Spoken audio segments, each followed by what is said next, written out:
day 7. Breakfast time. It's 5 in the morning. All the usual: egg, beans and sausage, please. Thank you. Is that enough? Yeah, that should be fine. Thank you very much. A couple of hash browns would be awesome. Right, thank you. Takes a little bit of time to get going in the morning. I've got coffee and I've got my breakfast. I'm going to sit in the tent. It is a lovely morning here this morning. I hope it's not going to be too hot. I don't want hot. I don't do well in the heat. But top of Scotland is looking sublime today. Let's go eat some food. Day 7 of the Cape Wrath Ultra would take us 40 miles, from Inchinadaft to Kinloch Dreavie, past the UK's highest waterfall and up onto the only actual summit in the entire Cape Wrath Ultra route. Looks like I'm ready to go. The sun is out, so I've got the Zwift vest on. I've got my dry bag all packed. 7:05, so the 7 o'clock gang have left. I won't be far behind them. You have to carry the bag up to kit check, and weighing 20 kilos is not easy after 6 days of solid running. A couple of beaches after that. Well, we're on. See you later. Take care, guys. Bye. Thank you very much. Thank you. Okay, so it's beautiful, isn't it? So 7:12 we're setting off. Oh, I'll wave at the camera just in case anyone's looking. There is a live stream. I've got a banana to eat, so I'm going to eat that first and then we'll walk out the first little section. Thank you. See you. How are you feeling?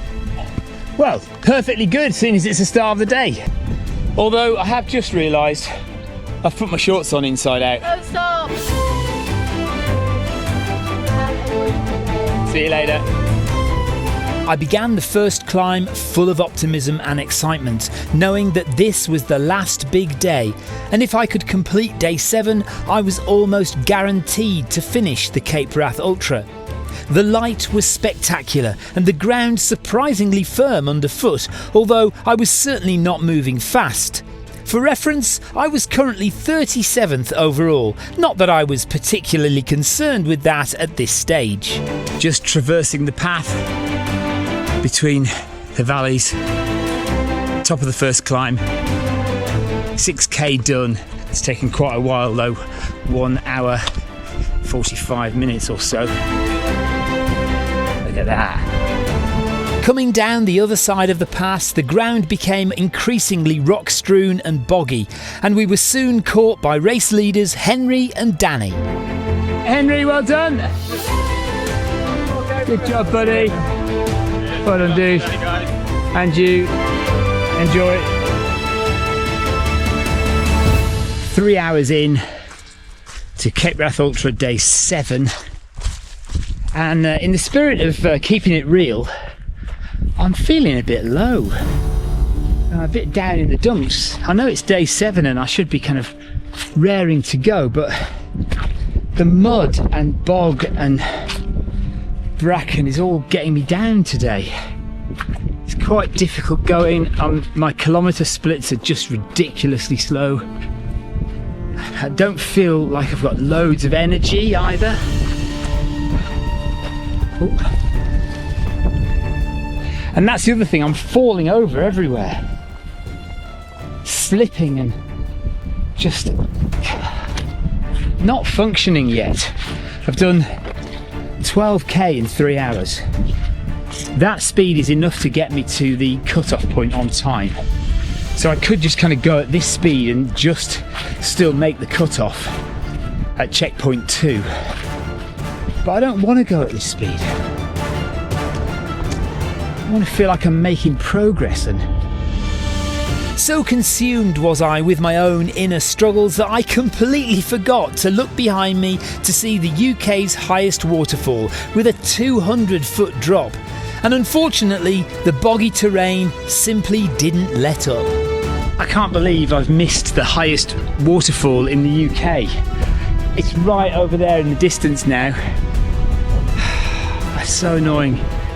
Just, you've got to look back on the trail, you've got to look back, and if you don't look back, you miss things. Another beautiful bothy. Lap 15, 13:48.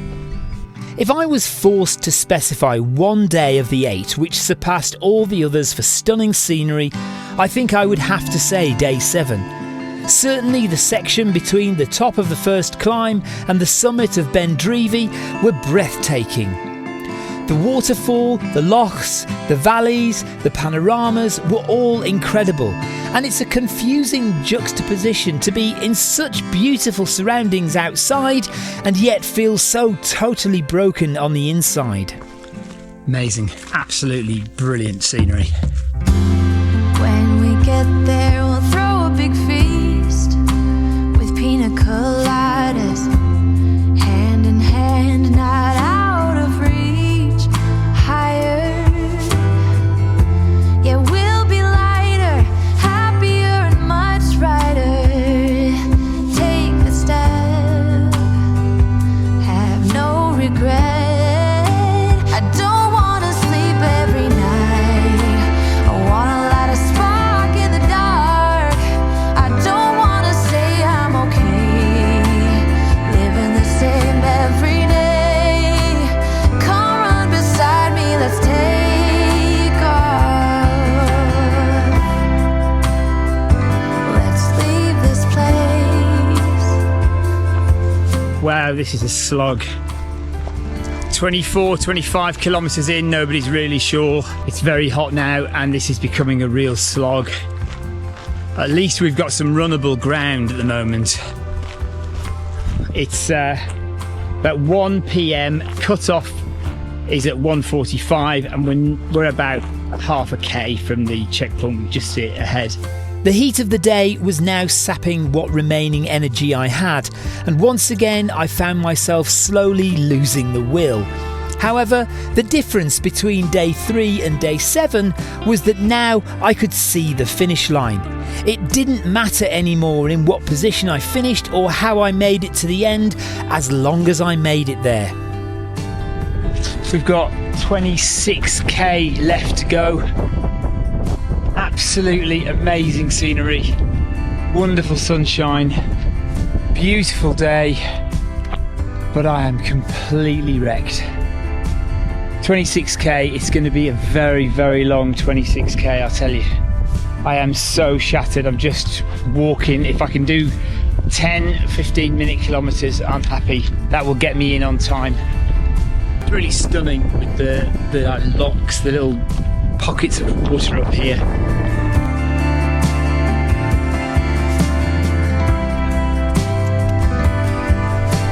Look at this panoramic view.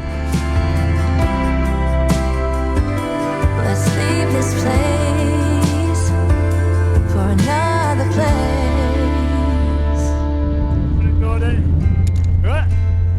Good job, mate. Isn't that absolutely incredible? Just so amazing. Just a massive 360 view. The sea out there. That's where we're headed up there. The Highlands of Scotland. Day 8 of the Cape Wrath Ultra, with 24 kilometres left to do of day 7. Day 7 of the Cape Wrath Ultra, with just 24 kilometres left to do. I hobbled down off the summit of Ben Dreavie on another pathless descent through the heather, and then onto what would have been fairly runnable terrain for most people, down towards the next checkpoint at River Laxford and Loch Stack.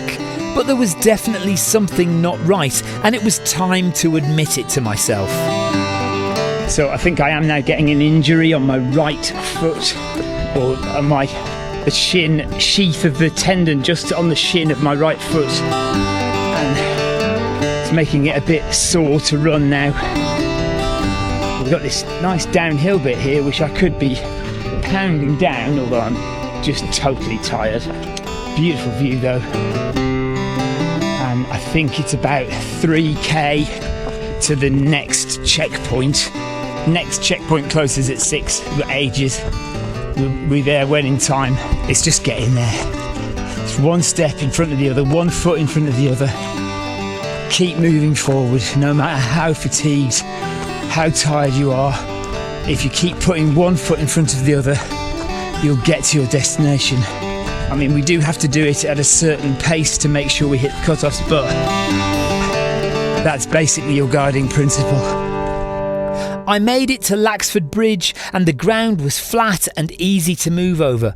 All I could hope for was that it would stay this way for as long as possible. What I didn't need was more bog. That's 16k to go. And to be fair, we had 2 or 3 decent kilometres before things took another turn for the worse underfoot.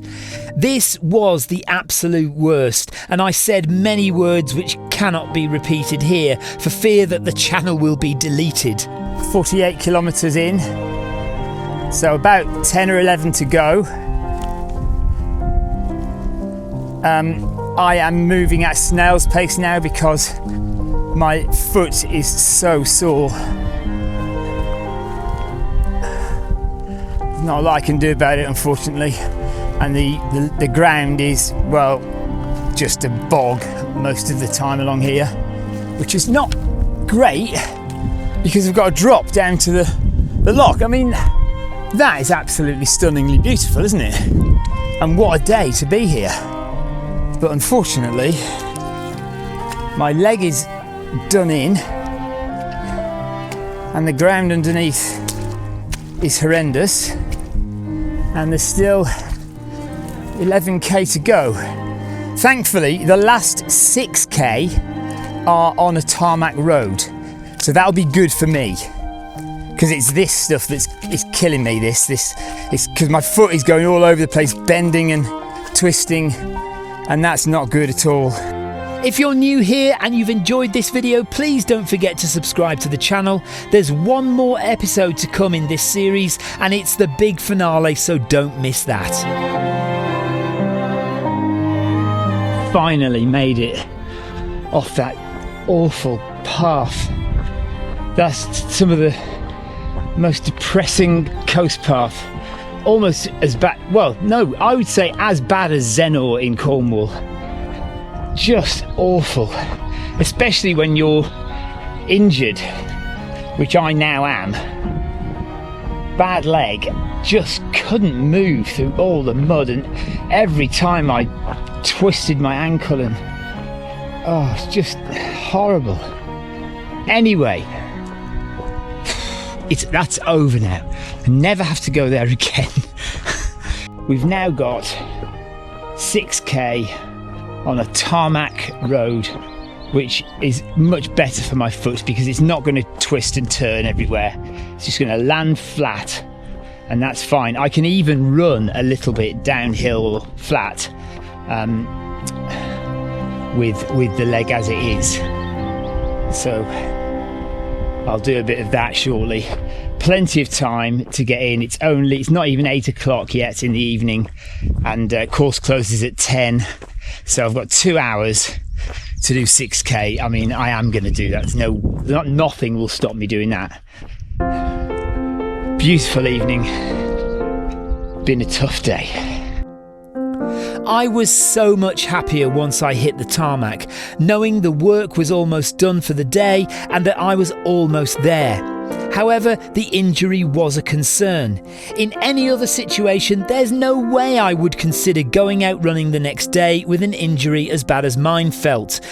But of course, I knew I'd be making the journey to the lighthouse in the morning, and I simply had to get there. Random sheep crossing the road. I assume they know where they're going. I've got 1 kilometre to walk down into camp. Just at the top of this hill, then down. I'll be so glad to get there. Couldn't have picked a more beautiful evening though, could I? To hobble into camp.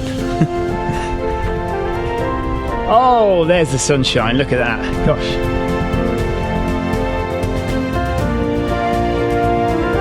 I am so glad to be here. This has been just unbelievably hard today. Really hard.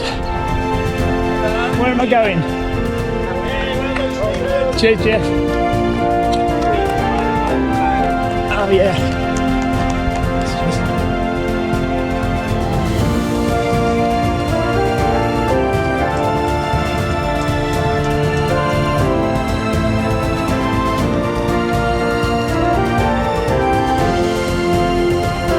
Oh, I made it before 9 o'clock.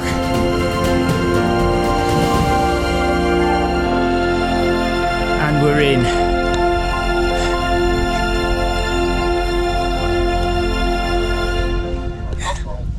You've snuck in quietly, no one was whooping and cheering. There's the adulation when you deserve it, eh? Hey, fantastic. How you doing? Broken today. Broken today. Can we take your tracker off you? Yeah, in the zip. In the zip pocket. How was that? He loves it. I can tell he loved Yeah. I think that's what he was saying. He was saying it's just so Clearly speechless. Yeah. Such a stunning day. Words I know. can't describe. All the days that have been amazingly stunning, I've found really hard. And all the cold and windy days have been absolutely fantastic. Right, so there's your time. Okay, Tomorrow morning you'll be set off in waves based Yeah. on your overall position. okay. Stephen, you're an explorer, aren't you? No, I'm No, full. Yeah. Oh, well, good stuff. Yeah. Come on. Sorry. I'm not putting in this effort for the Explorer. All of a sudden he found more energy. Don't insult me. Yeah, sorry, It's you all right. you So in the morning you'll be set off in waves based on your overall position. Okay. So after you've had food and a moment to gather yeah. yourself together, Yeah. check what position you are overall. Okay. So you know what time you're getting ready to go out in the morning. Okay. Coming up in episode 9 of the Cape Wrath Ultra. I am going so slowly now because of my leg injury that literally everyone is coming past me. Oh my goodness, I just cannot run at all. But I'm going to go in. No! One final climb. My leg is absolutely killing me. I've cried at the end of an ultra for ages.